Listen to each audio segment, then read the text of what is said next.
ایک میرا سوال یہ ہے کہ جیسے نماز کے دوران جو درود شریف کے بعد دعا پڑھتے ہیں تو اس میں جیسے کچھ دعا قرآنی ہوتی ہے، جیسے ربنا آتنا فی الدنیا یا ربنا اغفر لی وغیرہ، تو یہ جیسے پڑھتے ہیں تو کیا یہ قرآنی دعا بھی پڑھ سکتے ہیں اس میں جو قرآن میں دعا ہے؟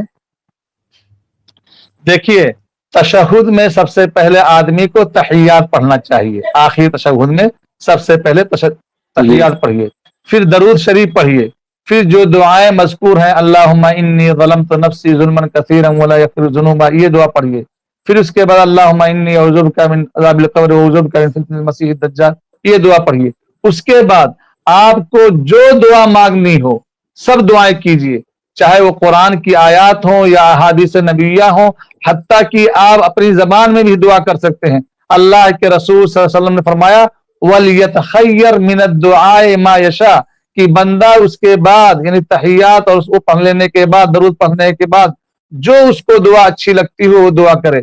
قرآنی آیات بھی پڑھ سکتے ہیں، قرآن میں جو آیات ہیں دعائیہ ان کو پڑھ سکتے ہیں.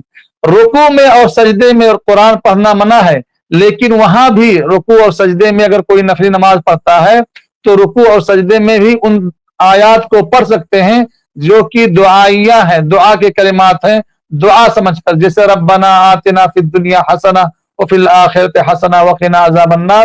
یہ قرآن نہیں بلکہ دعا سمجھ کے پڑھیں گے تو جائز ہے. رب زدنی علما، یہ قرآن کی آیت ہے لیکن اس کو دعا پڑھ کے سب کریں گے تو جائز ہے. یعنی جس میں سجدے اور کیا نا رکوع میں منع ہے قرآن پڑھنا، اس میں بھی یہ دعا جائز ہے پڑھنا.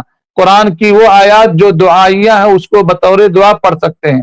اب تشہد میں کوئی اشکال ہی نہیں ہے، تشہد میں کوئی بات ہی نہیں، کوئی ممانعت ہی نہیں ہے. آپ چاہے جہاں کی دعا پڑھ سکتے ہیں، کوئی حرج کی بات نہیں ہے، آپ کے اوپر ہے، جو دعا کرنا چاہے پڑھ سکتے ہیں.